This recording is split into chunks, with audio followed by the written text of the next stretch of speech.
Hello guys, welcome to my channel. আজকে আমরা দেখাবো যে মলি গাপ্পি, যে ছোট ছোট মাছ যারা পুষতে চায় শখ করে, তাদের মাছগুলো মারা যাচ্ছে এই ঠান্ডায়। তার কারণ কি কি? মলি মারা যাওয়ার কারণ কি, গাপ্পি মারা যাওয়ার কারণ কি, বা ছোট মাছ মারা যাওয়ার কারণগুলো কি কি? তো তোমরা আমার কাছে জানতে চেয়েছো, তো সেই জন্য আমি এই ভিডিওটা বানাচ্ছি। প্রথমত কারণ হচ্ছে একটাই, তোমরা হিটার দাও, ছোট মাছ বলে অবহেলা করো না, হিটারটা দাও। এই ঠান্ডায় হিটারটা মাস্ট দাওই দাও।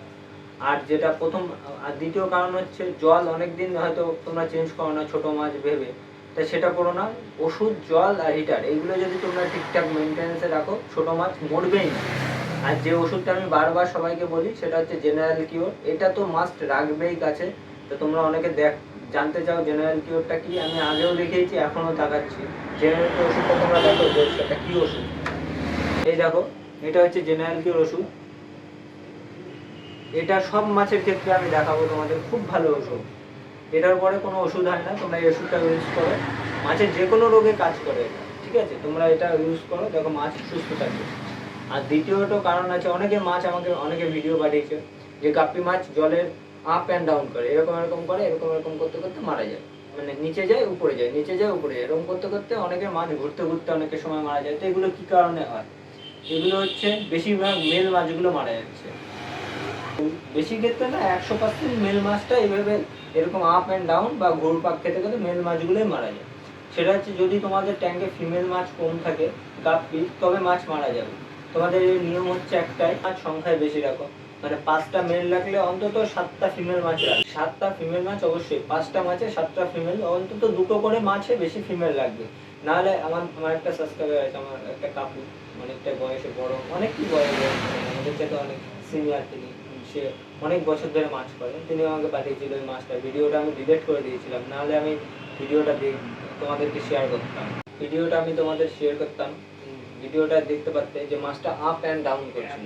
তো ওনার প্রবলেমটা আমি বুঝতে পেরে আমি ওনাকে বললাম যে কাকু, আপনার প্রবলেম হচ্ছে ফিমেল মাছ দিতে হবে। ওনার ফিমেল মাছ ছিল 2টো কি 3টে, মেল মাছ ছিল 8টা 10টা। তা ওনার পরে ফিমেল মাছ আনাতে প্রবলেম সলভ হয়ে গেছিলো। এটা হলো তোমাদের দ্বিতীয় প্রবলেম। আর 3 নম্বর প্রবলেম হচ্ছে, যারা গাপ্পি মাছ করছো তাদের জন্যই বলছি যে মাছ করলে অন্তত কিছু লাইফ প্ল্যান্ট দিও। মানে গাপ্পি মাছ মাস্ট লাইফ প্ল্যান্ট, এছাড়া কোনো উপায় নেই, লাইফ প্ল্যান্ট দিতেই হবে তোমাকে। লাইফ প্ল্যান্ট দিলে মাছটা অনেক উপকার হয়, ঠিক আছে? লাইফ প্ল্যান্ট দিলে ওরা লোকানো, অনেক সময় ব্রিডিংয়ের জন্য অনেক সুবিধা হয়, লাইফ প্ল্যান্ট দেবেই, এক্ষেত্রে মাছ অনেক ভালো থাকে। যারা মলি গাপ্পি ট্যাঙ্কে পুষছো তাদের আর একটা কথা বলে দিই, যে তোমরা যদি পারো নাদা বা চেম্বারে করতে পারো, সেক্ষেত্রে তোমাদের হিটারটা লাগবে না। তোমরা নর্মালি সানলাইট, যেখানে ডাইরেক্ট সানলাইট পড়ে সেরকম জায়গায় করবে।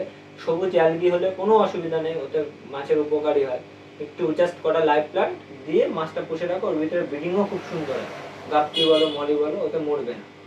এটাই বলার ছিল ভিডিওতে, আর কিছু বলার নেই আমার। তোমরা ভিডিওগুলো দেখো আমার, তোমার এখানে মাছের ট্রিটমেন্টের থেকে শুরু করে চাষ কিভাবে করতে হয়, রুই মাছ চাষ বলো, ব্রিডিং বলো, সমস্ত ভিডিও আমার চ্যানেলে পেয়ে যাবে। পিছন দিকে ভিডিওতে গিয়ে দেখবে যে ওখানে মাছ কি করে চাষ করতে হয় সেটাও দেখিয়ে দিয়েছি, তোমরা দেখতে পারো ভিডিওতে।